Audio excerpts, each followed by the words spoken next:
तो गाइस 2026 की much awaited movie Avengers doomsday है जो 2026 के एंड में आएगी और उसके आने से पहले उससे रिलेटेड कुछ ना कुछ आता ही रहेगा। तो गाइस अभी ऐसे स्पेकुलेशन लगाए जा रहे हैं और रूमर्स भी ऐसे निकल रहे हैं कि एवेंजर्स डूम्सडे का रन टाइम होने वाला है 3 घंटा 45 मिनट्स, यानी कि हम सभी को थिएटर में लगभग 4 घंटे तक सीट से चिपक कर बैठना पड़ेगा। लेकिन ये थोड़ा कंसर्निंग भी है कि अगर मूवी अच्छी नहीं हुई तो हमें उसी सीट पे नींद आ जाए। लेकिन भाई लोग उसके साथ साथ एक और चीज है जो एवेंजर्स डूम्सडे करने वाली है, और ये हमने एवेंजर्स डूम्सडे के थॉर वाले टीजर में भी देख लिया है। यानी कि Avengers doomsday Thor love and thunder को वर्दी बनाएगी। यानी कि जिस प्रकार से Thor love and thunder MCU का वो नल्ला नकारा बच्चा है जिसका एमसीयू में कोई काम नहीं है, ऐसा फैंस को लगता है। और MCU fans Thor love and thunder के बारे में सुनना भी नहीं चाहते, और उनका ये भी मानना है कि इसकी जरूरत ही क्या थी, जो शायद मार्वल स्टूडियोज को बिल्कुल पसंद नहीं। तो मार्वल हमें बताएगा एवेंजर्स डूम्सडे में कि थॉर लव एंड थंडर कैसे वर्दी है, और हमें एवेंजर्स डूम्सडे में ये भी बताया जाएगा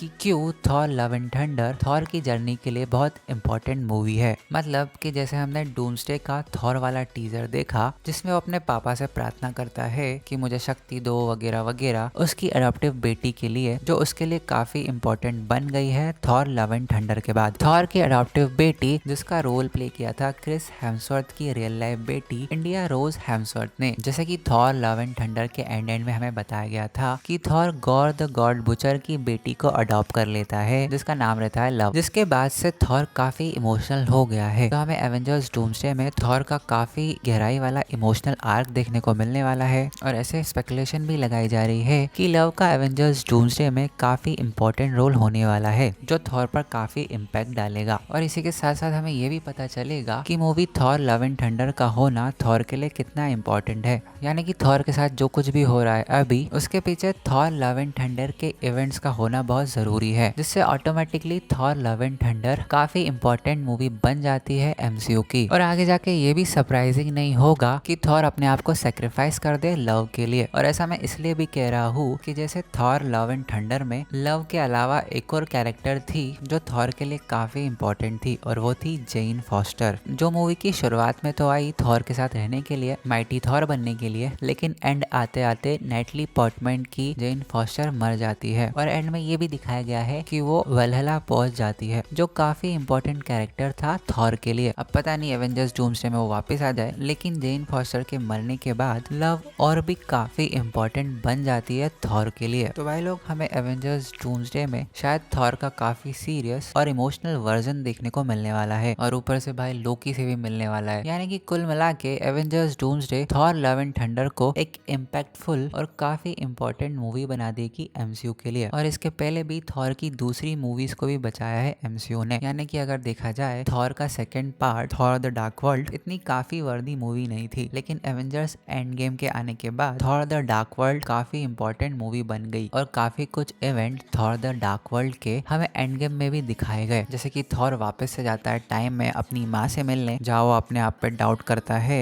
लेकिन उसको उसकी माँ समझाती है, और वहाँ हमें पता चलता है कि थॉर अब भी वर्दी है उसके हथौड़े को वापस से पकड़ने के लिए। तो भाई लोग ये था छोटा सा वीडियो थॉर से रिलेटेड।